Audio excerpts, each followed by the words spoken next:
பவித்ரா வந்து அதான் சொல்றாங்க, என்னை யாருமே கூப்பிட மாட்டேங்கிறீங்க. கேம் முடிஞ்சதுக்கப்புறம் புலம்பி ஒன்றும் ஆக போறது இல்லை பவித்ரா. அவங்க ஆரம்பிச்சு கேம் முடிக்கும் பொழுது தான் வந்து பவித்ராவுக்கு வந்து அந்த கேம் பற்றிய புரிதல் இருக்கு அப்படின்னு தான் எனக்கு தோணுது.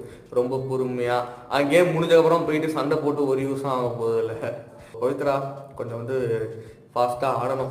அதுதான் மற்றவங்க கம்பாரிசன் பண்ணும்போது நீங்கள் தான் லோவாக இருக்கீங்க. உங்கள் ஃபேன்ஸ் வச்சு ஒரு நாள் தப்பிச்சுட்டு இருக்கீங்க. பட் உள்ள கேம்மா நீங்கள் ஆடினீங்க அப்படின்னு கேட்டால் கொஷின் மார்க். ஒன்றுமே சான்ஸ் தர மாட்டுறாங்கன்னு சொல்றீங்களே தவிர போய் நீங்கள் அப்ரோச் ஆடிட்டுமே பண்ணவே இல்லை. அவங்க ஆல்ரெடி பேசி கமிட் ஆகிட்டாங்க, என்னால் போக முடியாது அப்படின்னா வந்து நீங்கள் கடைசி வரைக்கும் அப்படியே உட்காந்துருக்க வேண்டியதான். போய் கேளுங்க ஃபஸ்ட்டு, ஒரு தடவை கேட்டுட்டு அவங்க பண்ணலையா அதுக்கப்புறம் நீங்கள் சொன்னால் கூட ஓகே. கேட்காமலே வந்து கேம் விட்டு தர்றதில்ல, நீங்கள் எதுக்கு ஆடுறீங்க அப்படிங்கிற மாதிரி தான் எனக்கு இருந்துச்சு. ஸோ அதை நினைப்பில் வச்சுக்கிட்டு இது மேலே எங்கே ஆடுறது, நாளைக்கு ஒரு நாள் தான் இருக்குது. 0 பாயிண்ட்ல இருந்துட்டு அதை நினச்சி ஃபீல் பண்ணிட்டு இருந்தால் எதுவும் ஆகாது. உட்காந்து கேக் நல்லா சாப்பிடுங்க. ஃபீலிங் இந்த பேரில் கேக் நல்லா சாப்பிட்டு படுத்து தூங்குங்க. அதுதான்